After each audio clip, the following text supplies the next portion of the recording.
This video was taken from a chapter of Jude Dupère-Duville's science fiction novel entitled The Snapdragon Code. Please watch, enjoy and learn from it.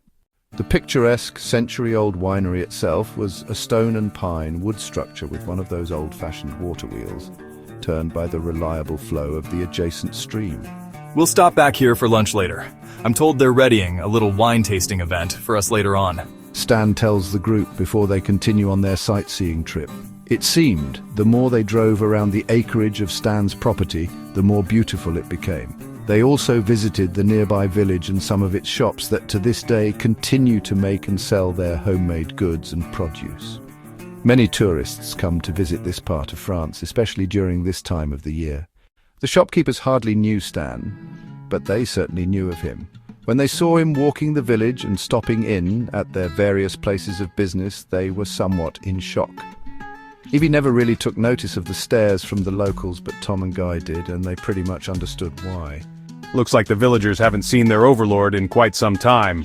I hope this excursion isn't going to turn into an extended shopping spree for the ladies.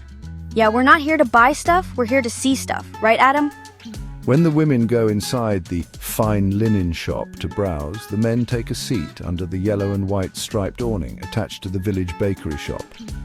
Here, several small cafe tables had been placed outside for the patrons. They decide to order coffee and beignets while waiting.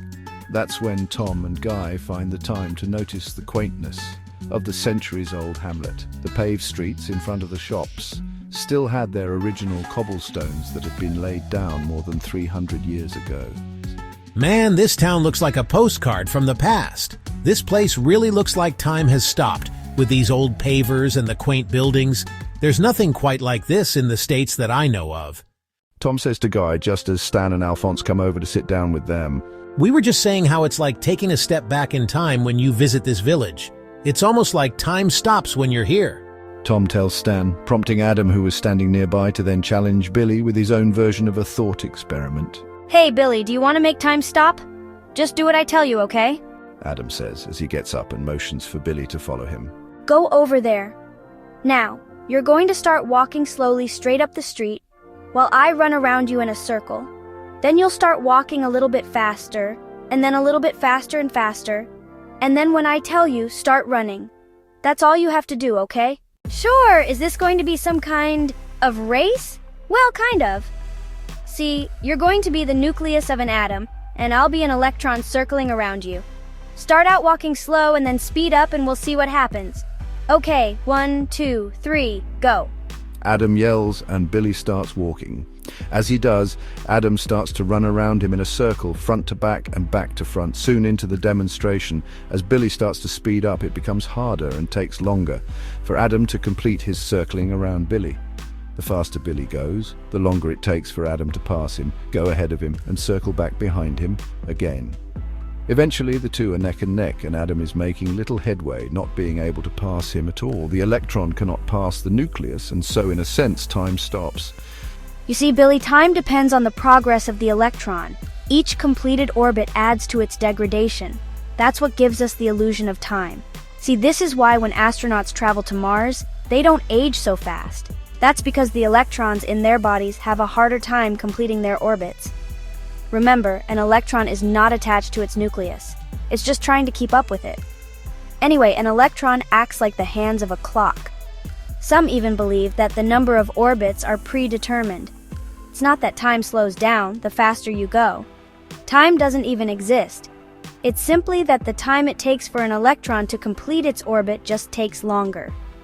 Quantum mechanics aside, it's foolish to think we cannot apply good old Newtonian dynamics to the atomic scale, as long as the speeds we're talking about are less than light speed. Adam says, hoping he's making sense to anyone who might be listening. That's also why the speed of light, when you measure it going by you, always appears to be the same, no matter how fast you're running. That's because everything, including the measuring tools you use, are made up of atoms with electrons in tow. Longer distances for electrons to complete their orbits because of the faster speeds you are running translate in one crazy sense to malfunctioning measuring devices.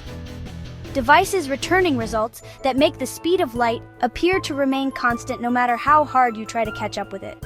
Adam explains while he acts as though his own movements are in slow motion. Then, Adam goes on to tell Billy about elevator gravity, as he calls it.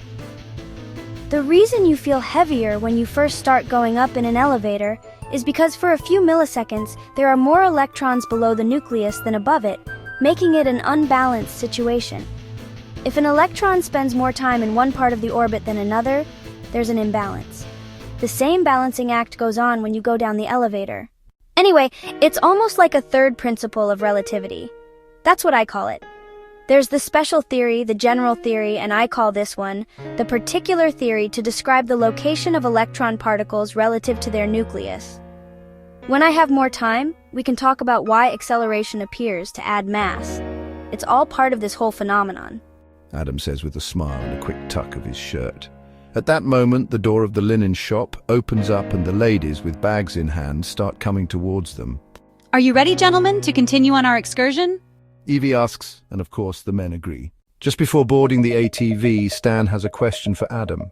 So Adam, we were told that electrons exist only in a cloud of probabilities, until they are measured or acted upon. In other words, they aren't real until they interact with something. So how can you say they can become unbalanced during acceleration, if they're not in any specific location at that time? Some believe that, but those who believe in pilot wave theory, like I do, say the electron is always somewhere definite. Besides, acceleration jostles particles, activating the universal computer to keep track of its location. You must also keep in mind that we are talking about dual locations here. One reality exists here in this four-dimensional hologram, and one exists way out, on the boundary sheet.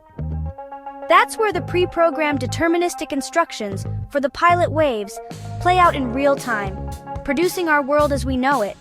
We're just moving upwards, through slices of time, at the speed of 32.17 feet per second. That number is the same as freefall speed. However, it's not that we're falling at all. It's that the ground is moving upwards, pushing us through the slices of reality and into the future.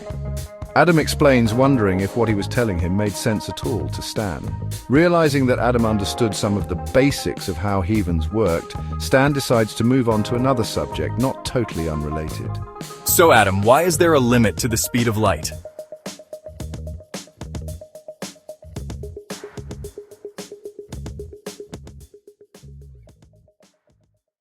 There only appears to be a limit in this dimension. The actual limit exists within our own atoms. Any measuring device made up of atoms reaching close to the speed of light would disappear altogether, just as we would. You see, there's one thing you gotta remember. You cannot outrun the speed of your own electrons. Otherwise, I guess you'd become invisible, like the Invisible Man. Adam says as he pokes at Billy and starts to laugh. At that moment, Evey steps in and tells them to turn on their ATVs and follow the caravan up to the winery. Stan, on the other hand, begins to wonder if science will outrun his ambitions. All because of a kid, I'm beginning to doubt whether I'm in control of anything, damn it. The old building, housing the winery, was a large two-story structure straight out of an oil painting depicting the French countryside. Although one part of the building was obviously original, another section had been added onto more recently, albeit keeping with its traditional style. Old barnwood and stone materials, donated from area buildings being demolished, was used for the addition. This gave the winery's entire structure the appearance it had been there since the town was built. It was clear, when they entered the place, that it was owned by the Rothmanns, because the name and the family crest was not only on the door, but also high up, on one of the inside walls. This was not new signage. It looked old, at least a couple hundred years old. The manager of the winery, along with his regular help and a few maids from the chateau, were waiting there to welcome Stan's group, like royalty. In a sense, in that village, that's what the Rothmanns were considered. Pleasantly, upon entering the tasting room, the scent of sweet-aged wood wafted around them like incense, especially when someone stirred the air by walking past them. The room's fireplace had a small fire burning in order to chase away the morning's chill. The only source of natural light in the room came from 6 transom windows high up on the back wall. Yet it was quite sufficient for wine-tasting events, providing the room with a relaxed, almost romantic setting. Except for Adam and Billy, everyone tasted the whites, the rose and the reds as they came paired with the courses. It was surprising, but not unexpected, to see that an actual sommelier had been brought in for the tasting, but then again, would the Rothmann family deliver anything less? Later on, Evey's family found out that the sommelier worked not only at the winery, but for Stan personally, and that he presented his skills at Stan's affairs whenever and wherever he was required. Amusingly, it did not seem that anyone in Evey's group was particularly interested in learning about which wines should be paired with what foods. Guy, you're supposed to taste the wine, not drink it right down to the last drop. Why not Marcy? It's good stuff. I don't want to just taste it, I want to drink it. Guy says while winking at Tom, a wink not missed by either Evey or Stan as both chuckle. You know, you two should try to learn something while you're here. Maybe acquire a little class for a change instead of the usual hot dogs and beer. Her comments quickly prompted a laugh from all parties at the table. The tour of Stan's acreage extended until late afternoon. They passed the blooming orchards and old growth forests that continued to age gracefully, without concern for the century or the developers. This part of the world did not have to be sold out for money. What else was contained within the several hundred acres would take more than a week to survey, and they didn't have the time to see it all. Evey, the next time we are here, I will take you to another part of the property where they say the elves live. Stan tells Evey with a smile and a hug. By the time they arrived back at the chateau, everyone was worn out from the day trip and the fresh air. A light evening meal was served. At 7 p.m. by 8 that evening, all were ready for some quiet time in their respective rooms. Before getting ready for bed, Evey stopped into Julie's room to ask her a favor. Julie, I guess Stan's mother has booked hairstylists and makeup artists for early tomorrow morning. Why don't you join me early and one of them can do your hair? At the same time, you can keep me company. That way I won't have to spend too much time alone with Lorraine, of course. I'll be there. Yeah, I'll let them spruce me up. Why not? Julie, I just can't believe this is happening tomorrow. You know, up to now, it hasn't seemed real to me. It was something I hoped for in the future, but now it's here. I don't know if I'll sleep tonight. Well, if you're as tired as I am, you will. Julie says, once again carefully avoiding any mention of what the two of them had heard at the old heating grates during Stan's speech. Sweet dreams, Evey. Remember, tomorrow's a day you will never forget.